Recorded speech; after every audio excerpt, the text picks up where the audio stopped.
बघा हे 2 वाट्या रेशनचे तांदूळ घेते मी. तांदूळ स्वच्छ धुवून घ्यायचे आणि याचा आसट असा भात शिजवून घ्यायचा आहे आपल्याला. तर याला आपण कुकरला लावू. त्याला आता धुवून घ्यायचं आहे स्वच्छ 3-4 पाण्याने धुवून घ्यायचं. सगळं याचं पांढरं पाणी निघून गेलं पाहिजे. ते तर वाळवणाचे जे प्रकार आपण करतो ना त्याच्यासाठी तांदूळ भरपूर लागतात. तर मग अशा वेळी रेशनचे तांदूळ वापरायचे. 2 वाटे तांदूळ आपण घेतले होते त्याच्यासाठी मी 5 वाट्या पाणी घालते याच वाटीने.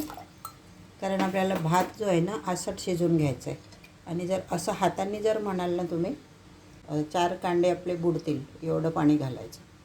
तर याच्यामध्ये आपण घालूया मीठ. 2 चमचे मीठ घालते मी. 3 शिट्याला आता काढून घेऊयात आपण. बघा आपला भात आता शिजून तयार आहे. तो गार होईस तर आपण याच्यात टाकायचं काय ते बघूयात. आपण 2 फ्लेवरचा आज करतो आहे. जिरं, 3-4 हिरव्या मिरच्या, 1 हिरव्या मिरची आणि कढीपत्त्याच्या फ्लेवरचं करूया आपण. आणि 1 काळी मिरी घालून करूयात. कढीपत्ता घालायचा आपल्याला. आता याला मिक्सरमधून बारीक करून घेऊया. दुसरी आहे काळ्या मिऱ्यांची. बघा आपला भात शिजून तयार आहे. आता याला आपण मोकळं करू कारण हा आता गरम आहे.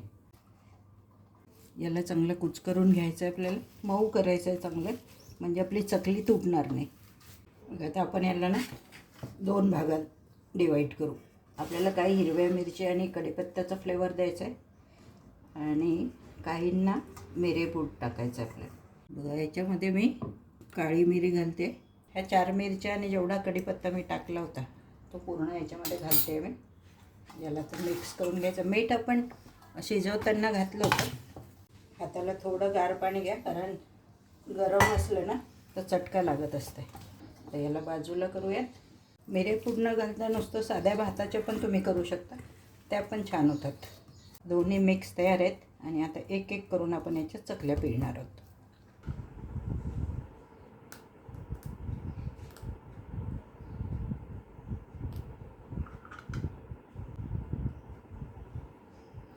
बघा आपल्या दोन्ही प्रकारच्या चकल्या करून तयार आहेत. आता याला पंख्याच्या हवेतच वाळू देणार आहे मी. नंतर 2 दिवस आपल्या गॅलरीत वाळवायच्यात.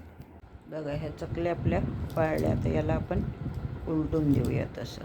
या दोन्ही प्रकारच्या आपल्या चकल्या वाळवून तयार आहेत. आता याला आपण तळून बघूयात.